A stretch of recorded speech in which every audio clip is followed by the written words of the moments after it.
Local sports from KYMA News 11. Arizona Western College basketball is back in action. Welcome back, everyone. We start with the Matadors men's team, who have responded well after suffering its first loss of the season just 10 nights ago. They would play host to Central Arizona's our own Vanessa Bejarano on hand for this one with head coach Charles Harrell before tip-off. First half, Evan Butt surveys the court, picks his sweet spot, and then fires in a jumper to get A-Dub on the board. Just a few moments later, Leo Gerardo knifes inside and finds a wide-open James Dunlop on the back end, and he maneuvers his way for a layup, mats down a point. And then Malik Salahuddin is going to rifle a pass to wide-open Gerardo, who makes the Vaqueros pay for leaving him unguarded with a sure three ball. The game would be contested, but the Matadors would get enough done later on, taking the 75-63 win. We stay at the house for the early game as the women's team taking on the Vaqueras, as head coach Patrick Cunningham pacing the sidelines. Fourth quarter, Teresa Da Silva leads the transition, getting the rock to Buse Utku, who finds Imani Mitchell down low, who gets the bucket and the foul. And oh, by the way, she's going to knock down the free throw for the three-point play. And then Da Silva would lead another break, this time crossing the ball over to Mitchell, who again gets it done underneath. A-Dub trying to keep this game tight. Then former Cibola Lady Raider Arlissa Underwood leading the charge, has a give-and-go exchange with Jenny Nakim Wamsi, and then takes it the rest of the way.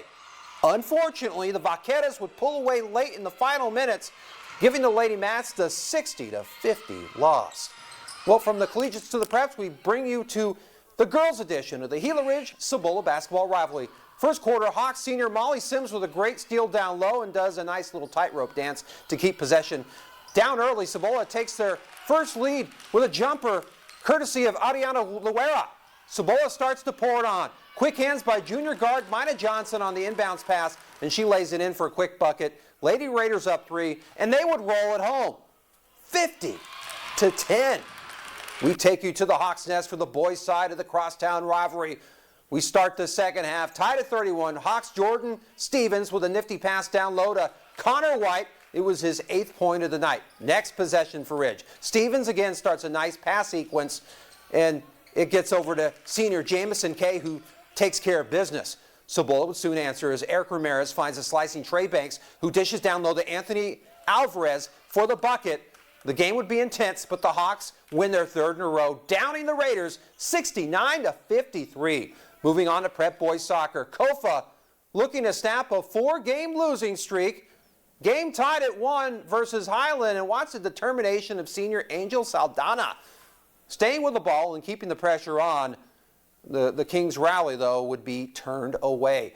Later in the second half, Highland with a soft shot, but Kings keeper senior Rudy Guevara making the save, and he clears it out. Now, Kofa would hang tough in this one, but Highland adds 2 late goals to give Kofa the 3-1 loss. Turning to the girls' game. San Luis head coach Fernando Ramirez and Yuma coach Mike Moreno are ready for a rematch from just a few days ago. We pick it up in the first half. San Luis already up 1-0, and they're going for more as Marcela Rodriguez's scoring attempt is denied by Asiria Pacheco, and she had herself a busy afternoon in front of the net. Later in the half, Sidewinders' Lindsay Mesa delivers the free kick, but Pacheco is dialed in and makes the sure save. But the Lady Crims would have a few offensive chances of their own. Samantha Perez gets the free kick, but it would sail to the broad side of the net. The Sidewinders would sweep the season series over the Lady Crims, in this case coming away with the 8-0 shutout victory. And finally, we move from the pitch to the mat as the Yuma Criminals wrestling team played host to Mojave at the Palace. Yuma's Mario Hugurin secured a first-period pin to increase his unbeaten record to 4-0. And then Zach Fowler also scored a pin in his weight class match, improving to 3-1 overall. Unfortunately, the Crims would fall short in overall points, taking the 27-18 team loss in this one. All right, we're done with this Megalopolis edition of Local Sports. We'll send it back to you.